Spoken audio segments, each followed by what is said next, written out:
Bienvenue dans notre nouvelle édition de l'Update Marché Schuldschein et grande première cette fois-ci, c'est la première édition en français et je suis ravi d'être ici avec mon collègue de la recherche de la ELABA, Ulrich Kirschner, que certains d'entre vous connaissent certainement déjà. De mon côté, je travaille dans l'équipe d'origination de la ELABA pour les clients français, belges et espagnols. Donc, Uli, raconte-moi, comment s'est déroulé le premier trimestre 2024 dans le marché Schuldschein? D'après ce que nous savons aujourd'hui, environ 4 milliards d'euros ont été placés sur le marché des Schuldschein dans le premier 3 mois de l'année. Je crois qu'il s'agit d'un début hésitant, surtout en les comparant aux 3 premiers mois de l'année précédente. Toutefois, certaines transactions ne sont probablement pas encore connues. De plus, l'année dernière a vu l'émission record de Porsche de plus de 2 milliards d'euros qui a biaisé la somme des transactions. Si l'on tient compte des éléments, je dirais le segment a démarré sur de bases solides en 2024. Ben, c'est rassurant, mais outre l'évolution générale du marché, quelle tendance vois-tu dans le marché du Schuldschein? Force à noter est le retour des émetteurs français.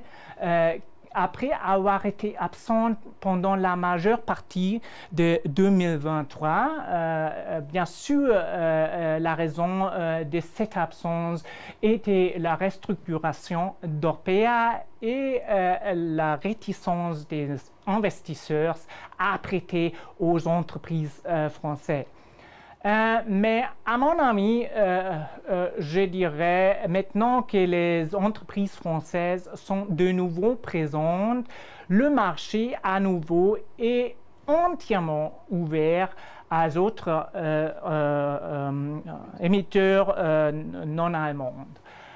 Je crois que c'est un bon signe pour l'avenir, mais Frédéric, quelles sont tes observations actuelles sur le marché?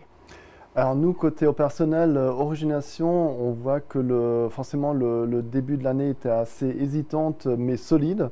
Ce qui est assez rassurant, c'est que côté liquidité, on voit que les investisseurs sont toujours là. On pourrait plutôt noter un manque d'offres côté émetteurs qui amènent des transactions sur le marché. Cependant, les transactions qu'on a amenées au marché étaient solides avec des books robustes et des ordres assez granulaires. Ce qui est à noter aussi, c'est que quand on voit les maturités pour cette année, l'année prochaine, il y en a beaucoup. Et cela laisse présager qu'il y a beaucoup de travail qui va venir dans le marché pour refinancer toutes ces maturités. Ceci dit, Oli, de ton côté, comment vois-tu la suite du marché au deuxième trimestre de cette année?